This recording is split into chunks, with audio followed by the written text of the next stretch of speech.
السلام علیکم ورحمۃ اللہ۔ کیا حال ہے آپ سب کا؟ امید ہے بالکل ٹھیک ہوں گے۔ انڈیا نے ایک ویب سیریز لانچ کیا ہے ہیرا منڈی کے نام سے، جس وقت سوشل میڈیا پر ٹاپ ٹرینڈنگ میں ہے۔ اس میں عورتیں طوائفوں کا کردار نبھا رہی ہیں۔ ایک نئی بے حیائی، ایک نئے فتنے نے معاشرے کو گھیر لیا ہے۔ میں حیران ہوں ایسی عورتوں پہ کہ ان کی عقل کیا گھاس چرنے چلی گئی ہے۔ اسلام سے پہلے اس عورت کی کوئی عزت نہیں تھی۔ ماں، بہن، بیٹی، بیوی کا کوئی مقام نہیں تھا۔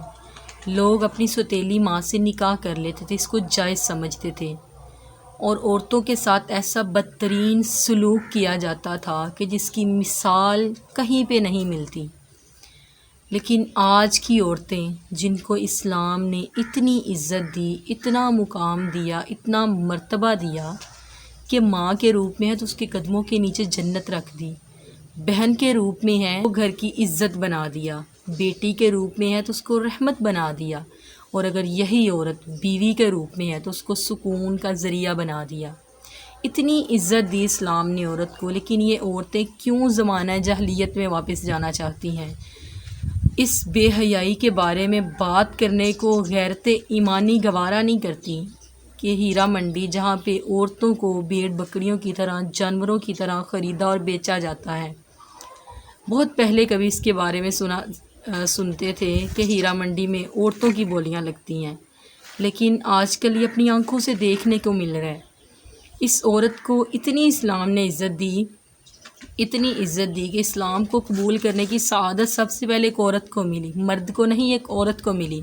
حرم کو سب سے پہلے کسی مرد نے نہیں، ایک عورت نے آباد کیا، اور اسلام کی پہلی شہید ایک خاتون تھی، مرد نہیں۔ یہ اللہ نے عورت کو عزت دی، اتنا مقام دیا، اتنا مرتبہ دیا کہ اللہ تعالیٰ نے اس کے پردے کی اتنی لاج رکھی کہ مرد کے کفن میں 3 کپڑے ہیں، لیکن عورت کے کفن میں 5 کپڑے ہیں۔ اللہ نے اس کو بے پردہ اپنے پاس بھی نہیں بلایا۔ تو یہ عورتیں اپنی عزت کے جنازے نکالنے پہ کیوں لگی ہوئی ہیں؟ اپنا آپ غیر محرموں کو دکھا کر داد وصول کرتی ہیں اور اس پہ خوش ہوتی ہیں۔ رب کعبہ کی قسم، دل روتا ہے ایسی عورتوں کو دیکھ کے، دل دکھتا ہے کہ ہم کس سائیڈ پہ جا نکلے ہیں۔ کیا ہمارے اسلام نے ہمیں یہ سب سکھایا ہے؟ کیا میرے نبی نے ہمیں یہ سب سکھایا ہے؟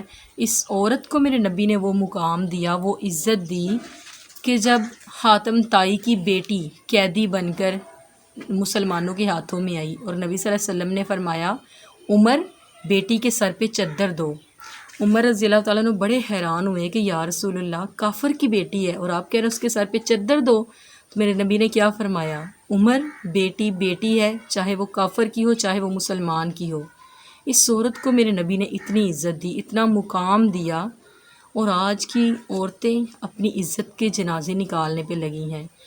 حالانکہ میرے اللہ نے پردے کو فرض کیا ہے، پردے کا خیال نہیں، دوپٹے کا خیال نہیں، سینہ ننگا کر کے غیر محرموں کے سامنے جا رہی ہیں۔ کیا اسلام نے ہمیں یہ سب سکھایا ہے؟ میرے نبی نے ہمیں یہ سب سکھایا ہے؟ عورت کے سر کا ایک بال بھی غیر محرم نہیں دیکھ سکتا، لیکن آج شادی بیاہ کے فنکشنز کو دیکھ لیں، اتنی بے حیائی، اتنی بے پردگی کہ دل خون کے آنسو ہوتا ہے کہ ہم کس ڈائریکشن پہ جا رہی ہیں۔ حالانکہ میرے نبی نے یہ بھی فرمایا کہ جہنم میں عورتوں کی تعداد زیادہ ہے، تو کیا یہ بات بھی ہمیں پش نہیں کرتی کہ ہم خود کو کور کر کے رکھیں؟ اس بارے میں سوچیے گا ضرور۔ اور یہ جو نئی ایک بربادی، ایک نیا فتنہ ہیرا منڈی کی صورت میں یہ سوشل میڈیا پہ ٹرینڈنگ ہے، خدا را اس کو دیکھنے سے گریز کریں۔ اللہ تعالیٰ ہمیں شرم و حیا عطا فرمائے، فاطمہ الزہرا کے نقش قدم پہ چلنے والیاں بنا دے، آمین۔